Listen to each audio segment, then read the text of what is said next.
I've built a lot of Lego over the years, modulars, custom builds, even a full Lego city. But today I'm reacting to Lego sets that don't even exist. I got ChatGPT to design brand new Lego sets from scratch based on things I would want to buy. We're going in completely blind, but based on some of the file names, I'm starting to think I might use AI a little bit too much because it seems to know me better than I thought it did.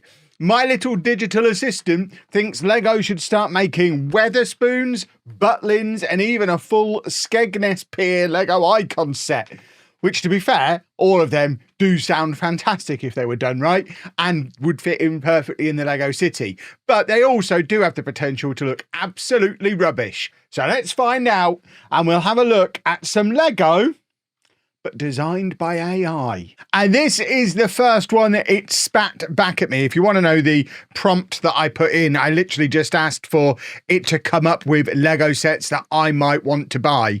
I didn't give it any further information, and it's come up with all of these. And this first one, I mean, ignore the fact that obviously ChatGPT can't do minifigures properly. We're not going to look too closely at the minifigure stuff, but if we look at the actual Lego set itself, a Wetherspoons modular building, I don't necessarily want a Wetherspoons in my Lego city, but I would love a proper British style pub. Obviously, we got pretty close with Tudor Corner when that came out last year, but it was a pub that had turned into a coffee shop, so it wasn't quite the British pub that I think we were all hoping for when we heard that Tudor Corner was coming. But I think this is quite cool. I would say though, ChatGPT, it's not really a corner modular because you've not left enough space on the curb on that side, and it looks like you've left curb on both sides just a little bit, so it's almost like a Ghostbusters Firehouse style end of a block, but it's a narrow block, so it doesn't quite work. There's obviously a little bit more thought that needs to go into it, but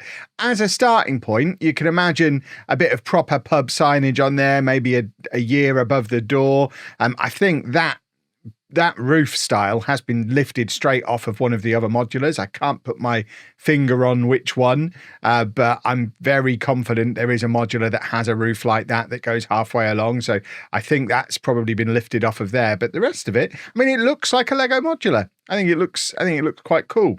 Just disregard the minifigures. That probably needs to be a theme all the way through this. But if they announced a British style pub, even if it was a Wetherspoons, I would buy it because I want more British style stuff in my Lego city, and that's certainly something Lego that ChatGPT seems to be wanting to accommodate for me, even if Lego themselves don't. And this is an interesting choice for a second one because it's a set that already exists. There already is a Mos Eisley Cantina for the Trekkies, is there not? And I think it looks a lot like this one. Editing Kev, put them side by side. I'm not quite sure what ChatGPT is thinking here, because I asked it to show me sets that I asked for sets I would buy that Lego realistically could make. So far, we've had a pub that Lego don't make and a Star Wars set that I wouldn't buy. I mean, I'm sure it looks fine, but yeah, this one's not for me. But then we immediately go straight back on track because I would love to have a Greggs in my Lego city. There's one of the Lego conventions that I go to, have a little custom Lego city. I can't remember whether it's Brick Festivals or National Brick Events. So if anyone from either of them is watching, I apologise that I don't remember properly. But they have a little custom Greggs next to a little Nando's and a Taco Bell, and they've got a whole little IKEA of these little shops. And I think it is very, very cool. And I've often said I would like them. To be honest, this is something I could probably make relatively easily. We've got the Cricut label printing thing now that Anna has learned how to use. So Anna could certainly print me a sign to go above the door. We don't have to brick build that. We could print that. And the rest of the building looks relatively easy to do. Obviously, the interior is something you wouldn't be able to make out of Lego with that kind of detail unless you want to do it as stickers. I mean, it's saying this would only be 315 pieces. So it is a very, very small, again, weirdly standalone building. Is that 16 studs? 1, 2, 3, 4, 5, 6, 7, 8, 9, 10, 11, 12, 13, 14, 15 studs. So it's a base plate that doesn't exist, that has weird detailing on it. So there's some stuff that obviously ChatGPT doesn't understand. And I think if you were to do this as an actual Lego set to fit in a Lego city. You'd want the base of it to meet the edge of the base plate. I don't mind it being half base plate width, but you'd want to go the full width, but then not have this overhanging bit on the side, because that would stop you putting it next to another building. What you'd have to do with this is you could have another building right back up against it, but you can have that one stud gap, but it's going to be touching on the roof, so it wouldn't quite fit. It would need some modification if the idea was to put it in a Lego city as a little standalone 300 piece 7+ promo set that you could give away with some sausage rolls. Though I think it works. I think it's quite cool. I would want it just for the sign. If that's a printed piece or a big sticker, I'd want it just for that. That guy's beard is cursed, but again, ChatGPT can't do minifigures. I think that's supposed to be a peeled banana, which is a Lego piece we do not have. I would like a peeled banana Lego piece, please. And I want it on record. I've never been to Butlins, so I'm not quite sure why ChatGPT thinks I would want a Butlins Lego set. Frustratingly, it's right, and I probably would buy it. I'm a little alarmed that it's 899 pieces, or whatever that language is. You lose a piece. I don't know what piece it is that you move. Again, similar to with the Greg's one, I would want it just for the big sticker / printed piece. I'm not quite sure how you do this roof in Lego. I've never seen a roof design like that made out of Lego before. It's a very Butlins roof design. I don't think the pieces exist. Certainly on a smaller, under 1,000 piece set, I don't think you have the pieces to be able to do a roof that looks exactly like that. You could probably get pretty close-ish, maybe even using like the sails off of a ship as almost make it like a fabric roof. Maybe that's what you'd have to do, a little fabric or paper roof, because I don't think you've got these pieces to be able to do that shape. But the rest of it is very straightforward. It's nice and bright and colourful. It looks very Lego-y. I mean, as someone who's not been to Butlins since I was like 4 years old, is this what Butlins is like? Is it super duper colourful like this? They've got the famous Butlins red cardigan, red coat. Looks like a red cardigan to me. But I mean, I would get it because it would be very, very cool in a...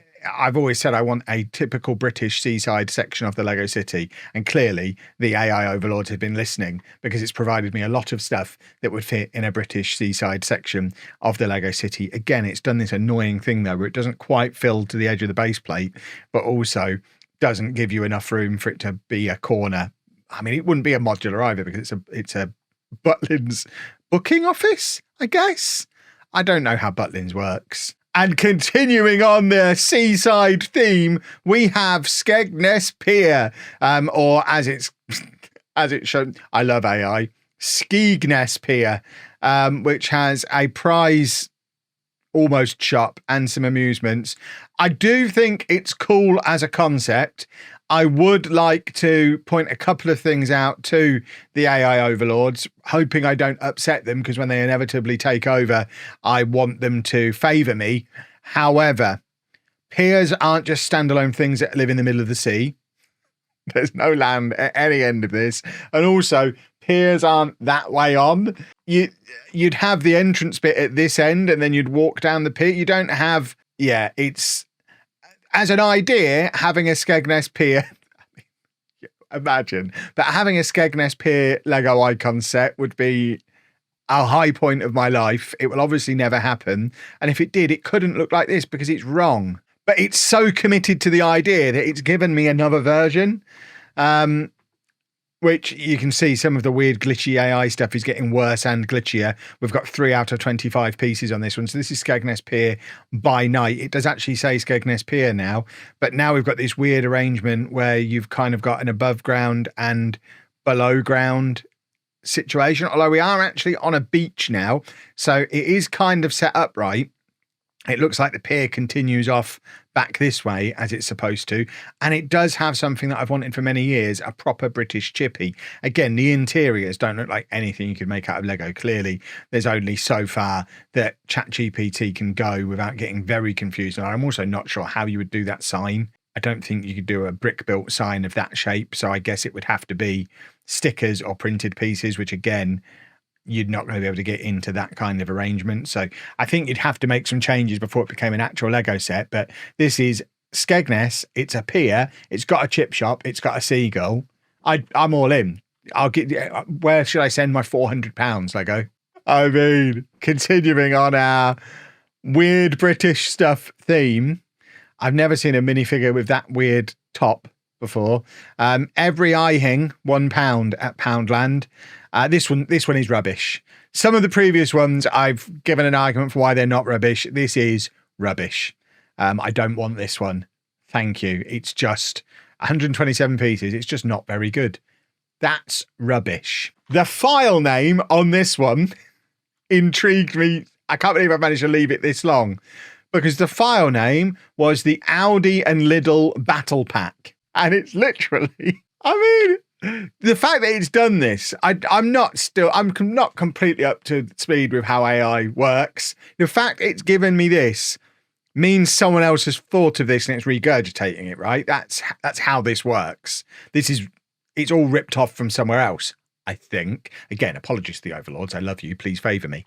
But this is an Aldi supermarket next to a Lidl supermarket with a man outside each one who look like they're holding a baguette as a weapon and they are going to go to war. I don't know why it's all in euros. I mean, I guess they are European supermarkets, but I want this to be British. Clearly, this is the European mainland. We get Greggs and Poundland. Europe gets represented by Aldi versus Lidl. But I mean, it obviously could never exist. They're two rival brands. But imagine if it did. Imagine if they put it in that middle aisle in both shops. Maybe you'd have to sell them separately. Maybe it couldn't be one big battle pack. But if they sold them, similar to what they're doing with the Spider-Man ones at the moment, where you can link the sets together into one bigger set. If you had the Aldi one in Aldi and the Lidl one in Lidl, and they had the little Technic pin connection so you could put them together and have your little supermarket war, it would be incredible. It obviously could never happen, but oh my word, it would be incredible. Obviously, the actual build itself, they're both rubbish. Again, interiors, Lego, the ChatGPT can't cope with doing interiors on these buildings. It seems it can sort of make the outside look a bit like Lego. And even that is questionable in places because we've got like a curved corner on the two edges. But that interior is just not Lego. But I love the idea of having Aldi versus Lidl and having two men fighting with baguettes. It's fantastic. Of all the sets that it's created for me, this is the one that could, I think so far, this is the one that most likely could happen. Have they already done an F1 headquarters? Obviously, they've done a lot of F1 stuff in the last year. I haven't bought it. I mean, I did get all the speed champions, so maybe ChatGPT knows that, but I'm not an F1 guy at all, so it doesn't really appeal to me. I probably wouldn't buy it unless it was a really cool modular building that I could just plonk in the middle of the city as an F1 headquarters. Probably doesn't need the car out front. Because I don't think they drive to work in a Formula One car to go and work in headquarters. And I don't know what this guy is doing just looking out the window. Look at your PC. Do some work, for goodness sake. Look, your manager's down here. Do some work. But I could see there being a F1 headquarters Lego set. It would obviously need the proper logo on, and it would need to be not as weird looking. But as a concept, it's all of these, I think they're nice starting points. If I had the skill to make mocks, which I don't, I could use some of these as a starting point. You could take that as inspiration and do a mock and submit it to Lego Ideas, and it wouldn't be disastrous. This obviously is nightmare fuel once you look at some of the detail on it. Again, you've got those weird curved pieces, the weird minifigures, bricks that don't really exist. So there's a lot of fault to be found when you look a little bit too closely at some of them. But on first glance, they're sort of convincing. You just don't look too deep. I mean, it's like the motto of AI in general. Just don't look at it too deeply, and it's probably okay. I mean, look at that brick compared to that. I mean, the scaling is. And then I think this is just the mashup of two sets that already exist. This looks like they've taken the Colosseum and the Italian Riviera and just smashed them together into ancient Rome. They have got a Centurion. I mean, it is a cool set. It's not full on Italian Riviera. Obviously, it's that style of building, but it does look like it's old style, ancient little market stores and things. The kind of things you see in Assassin's Creed with Centurions just walking around the city. So I do think it's cool. I don't like the way that guy's got a zombie arm going on. I don't know what he's doing there. But I mean, the Colosseum, when did that retire? A couple of years ago now? I don't think anyone's going to be too upset if we got a smaller scale Colosseum as part of a wider Rome set. Maybe not a creator expert set, an icon set as it would be now. Maybe as an architecture set, you could do something that's a little bit of a wider Rome, potentially. But I mean, they do the Eiffel Tower a gazillion times. There's no reason not to revisit the Colosseum. I'm not sure you revisit it in this style, though, with a weird shop and a little bit of pavement out the front. But as an idea, looping back round to the Colosseum, doing something on a smaller scale that's a little bit cheaper and more affordable for people, because that retired Colosseum is now the best part of a grand, and it's enormous. It fills an entire shelf in our Lego room. So I'd be up for a smaller one. I think it's quite a cool idea. And now we're finally moving away from just British stuff. I mean, I guess the Colosseum was a big swerve away from that, but we now have the Cyberpunk Castle Modular, which feels like something Lumibricks would make. It is a very Lego-y style of castle. It looks like a castle that could come out of the Bricklink Designer program. It looks a lot like that Transylvania castle that is coming from Series 5 of the Bricklink Designer program, but they've then slapped a load of neon lights on it to make it cyberpunk, because apparently that's what makes something cyberpunk. But obviously, in order for Lego to do this, the only way you can make cyberpunk work is if you actually include the light kits. So if this forced Lego into including some light kits, I am all for it, because included light kits I am in favour of. Aftermarket light kits that upset me, I am not in favour of. And then to finish off, this is the last one on the list, we have the Pirate Ship Inn, which, I mean, the name is very on the nose. It is a pirate ship and an inn. It looks like a mashup. I tell you what, it looks a lot like the Pirates of Barracuda Bay set from a couple of years ago that had the ship converted into an inn. But it's taken like the medieval blacksmith style inn and kind of mushed the two of them together. So I do see where the two inspiration points have come from this one. And I don't think they necessarily work together. I don't think you have that building next to a beached boat. So this one is definitely, I mean, I try not to use the word slop that everybody uses when they talk about AI. This one definitely is. It's taken two ideas, mashed them together and created something that is very much nowhere near the sum of its parts. It is slop. But there we have it, folks. Some of them actually were really good, but some of them do belong in prison. Let me know down in the comments which AI Lego set, if any, you would actually buy, and what cursed ideas should I ask ChatGPT to design for a potential part 2 for this. If you enjoyed the video, leave a thumbs up on there for me. Subscribe to the channel if you haven't already, and I'll see you soon for some more Lego shenanigans. Toodle pip.